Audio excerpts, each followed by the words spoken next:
முதல் வாசகம். நீங்கள் தேர்ந்து கொண்ட அரசனுக்கு எதிராய் முறையிடுவீர்கள், ஆண்டவர் உங்களுக்கு செவிமடுக்க மாட்டார்.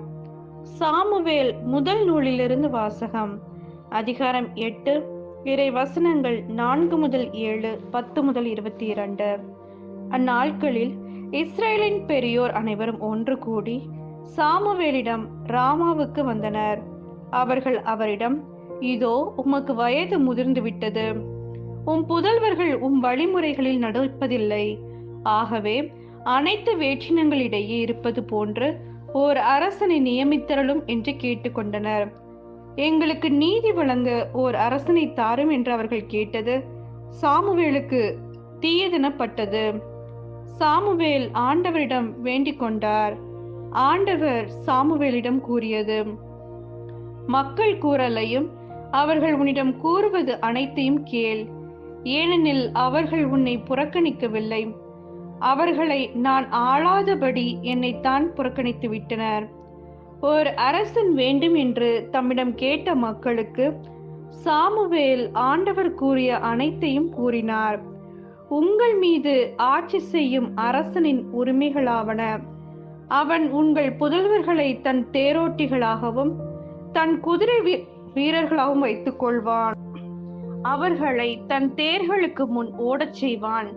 அவன் அவர்களை 1000 தலைவராகவும் 50 தலைவராகவும் தன் நிலத்தை உழுபவராகவும் தன் விளைச்சலை அறுவடை செய்பவராகவும் தன் போர்க்கருவிகளையும் தேர்கருவிகளையும் செய்பவராகவும் நியமித்துக் கொள்வான்.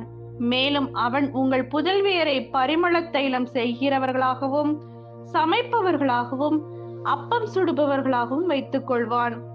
அவன் உங்கள் வயல்களிலும் திராட்சை தோட்டங்களிலும் ஒலிவ தோப்புகளிலும் சிறந்தவற்றை எடுத்துக்கொண்டு தன் அலுவலருக்கு கொடுப்பான். உங்கள் தானியத்திலும் திராட்சை பலனிலும் 10 ஒரு பங்கை எடுத்துக்கொண்டு தன் காரிய தலைவருக்கும் அலுவலருக்கும் கொடுப்பான்.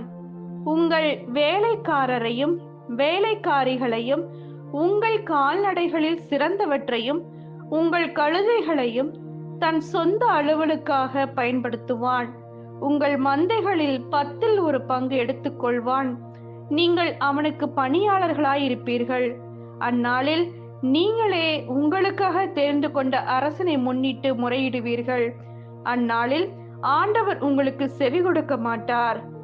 மக்களோ சாமுவேலின் குரலுக்கு செவி கொடுக்க மறுத்து, இல்லை, எங்களுக்கு கட்டாயமாய் ஒரு அரசன் வேண்டும், அனைத்து வேற்றின மக்கள் போலவே நாங்களும் இருப்போம், எங்கள் அரசன் எங்களுக்கு நீதி வழங்குவார், எங்கள் போர்களை முன்னின்று நடத்துவார் என்றன.